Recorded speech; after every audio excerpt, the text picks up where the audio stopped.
একজন অসুস্থ বৃদ্ধা মহিলা ও তার 2 মেয়ে মৃন্ময়ী ও নন্দিনী। আমরা না হয় যেভাবে হোক দিন পার করছি, কিন্তু অসুস্থ মাটাকেও একটু কিছু মুখে দিতে পারছি না। মৃন্ময়ী, তুই না হয় বাজারের দিকে তাকিয়ে দেখ, কেউ কটা চাল ধারে দেয় নাকি। ঠিক আছে দিদি, আমি দেখছি কি করা যায়। মৃন্ময়ী বাজারের দিকে রওনা হল। পাশেই ছিল হেমন্তপুর রাজ্য। রাজ্যে সবকিছুই ঠিক ছিল, কোনো কিছুর অভাব ছিল না। তবুও রাজার মুখ সবসময় ভার থাকত। রাজা অত্যন্ত দুশ্চিন্তায় মগ্ন থাকতেন।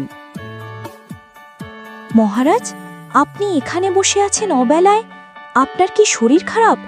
আমি কি রাজবৈদ্যকে ডাক দেব? না রানী, শরীর খারাপ নয়। তুমি তো জানো রানী, মনটা কেন সবসময় খারাপ হয়ে থাকে। আজ কত বছর কেটে গেল, একটি সন্তানের মুখ দেখতে পারলাম না। রাজ্যের সবাই আমাকে নিয়ে হাসাহাসি করে। আমাকে আটকুড়ো রাজা বলতেও কেউ দ্বিধাবোধ করে না। এই রাজ্য আমার আর ভালো লাগছে না। রানী, আমি কিছুদিনের জন্য জঙ্গল ভ্রমণে যেতে চাই। যাও রানী, তুমি মেজ রানী ও ছোট রানীকে এখানে ডেকে পাঠাও। মহারাজ, আমি বুঝি আপনার কষ্টটা, কিন্তু বিধাতা আমাদের যে কোনো সন্তান দেননি, আমরাও যে কিছু করতে পারি না মহারাজ। আপনি যদি জঙ্গল ভ্রমণে গিয়ে ঘুরে আসতে চান, তাহলে আমিও আপনার সাথে সহমত।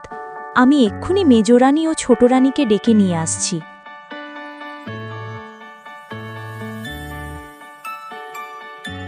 কিছুক্ষণ পর 3 রানী একত্রে রাজার সামনে হাজির হলেন। মহারাজ, আমাদের ডেকেছেন? হ্যাঁ, আমি তোমাদেরকে ডেকেছি। আমি কিছুদিনের জন্য জঙ্গল ভ্রমণে যেতে চাই। এই জীবন আমার আর ভালো লাগছে না।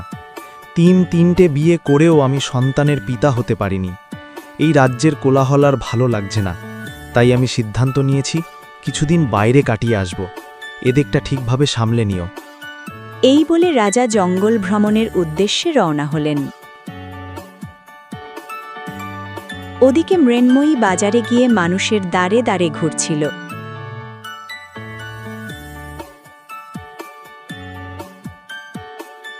চাচা, আমার মা খুব অসুস্থ। 2 দিন হলো ঘরে কোনো চাল পানি নেই। আমাকে কিছু চাল ধার দেবেন? না না বাপু, এখন অভাবের সময়, আমাদেরও তো চলতে হবে নাকি। যাও তো বাপু, দোকানের সামনে ভিড় করো না।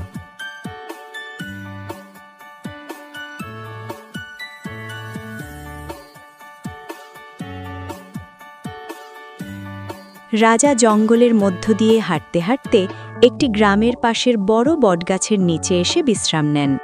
তখনই রাজার পাশ দিয়ে হেঁটে যাচ্ছিল মৃন্ময়ী। তাকে দেখে রাজা এক দৃষ্টে তাকিয়ে